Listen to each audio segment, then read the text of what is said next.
The long-awaited UK budget has finally been released by the Chancellor, Rachel Reeves. It was quite an interesting one. The main focus is on changing the way the nation invests, and the aim is to move the budget into balance within the next 3 years and also reduce net financial debt.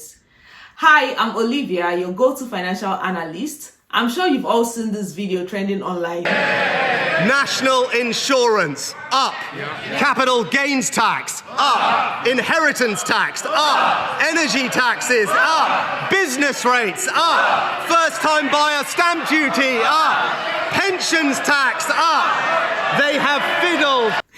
In this video, I'll be talking about some of the key changes in the budget that can affect your personal finance. Things like changes in the national minimum wage, the national insurance contribution, stamp duty, and inheritance tax. And at the end of this video, you'll be in a better position to make good financial decisions. The first interesting change in the budget is the minimum wage rate change. So from April 2025, the national living wage will be increased from £11.44 per hour to £12.21 per hour for employees who are 21 years and above. Then for employees who are within the ages of 18 and 20 years, the minimum wage will be £10. And then for employees who are under 18 years, the minimum wage will be £7.55 per hour. This is actually great news. And they also hope to attain a single adult wage rate. So what this means is that in the near future, all adults that are 18 years and above will be on the same minimum wage. And then the 18 to 20 band thing will no longer exist. This is actually great news for a lot of people, especially those who are earning on the minimum wage, because very soon you see that your earnings are going to increase. And then for the government, they will also generate more tax revenue to invest in other areas of interest. In as much as this is good news for a lot of people, it has its side effects on businesses because their costs are going to increase. And then these businesses, they might be forced to push on or to pass on these higher costs to the final consumers by increasing their prices. And then for smaller businesses who cannot afford to increase their prices, they might have to start laying off staff or reducing staff working time or staff working hours. So the impact on businesses will actually vary depending on the size of the business and the nature of its operations. The second item is the national insurance contribution for employers, which has been increased from 13.8% to 15%. And that's just not it. The threshold at which this contribution is to be made has also been reduced from £9,100 per employee to £5,000 per employee. So what this means is that initially an employer would make the contribution of 13.8% on an employee's salary that is above £9,100.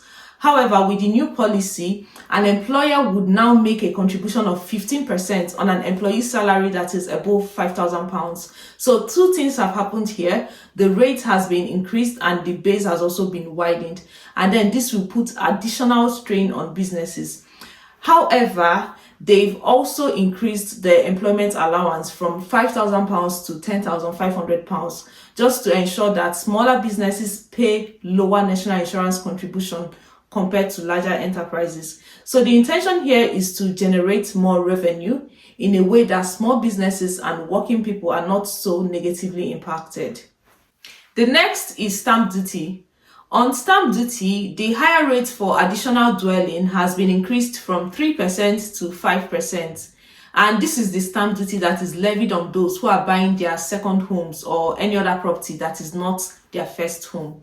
So according to Rachel Reeves, the essence of this rate increase is to ensure that those who are looking to buy their first homes have a comparative advantage over those buying their second homes or landlords buying other residential properties.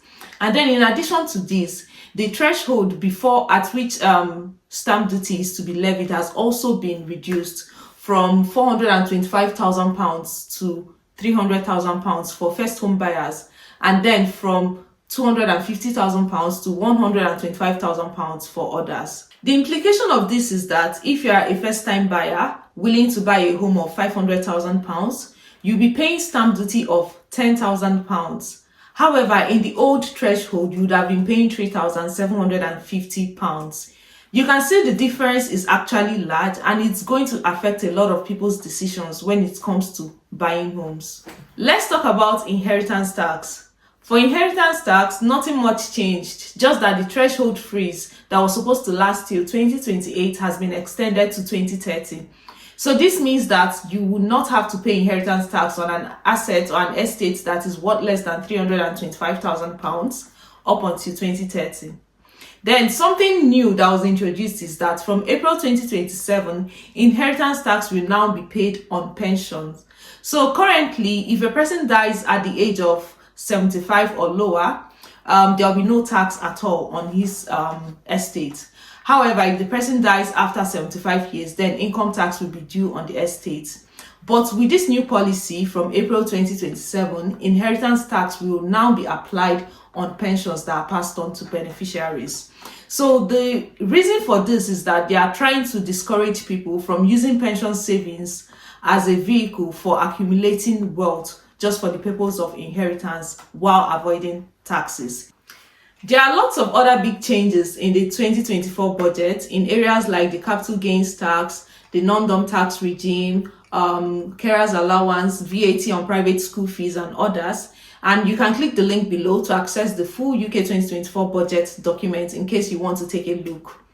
A point of discussion here is that before the election, the current administration had promised not to impose any tax rises that will affect the working people negatively. In theory, we can say that they have kept that promise. However, in detail, we can say that some of these changes, like the national insurance contribution for employers, the stamp duty, amongst others, will actually have a negative impact on working people. The whole point of the budget was reducing the national debt level, increasing revenue for the nation, and then moving the budget into balance so that the recurrent expenditures can be funded with whatever revenue is generated by the country. We'll see how that goes, and trust me to keep you updated.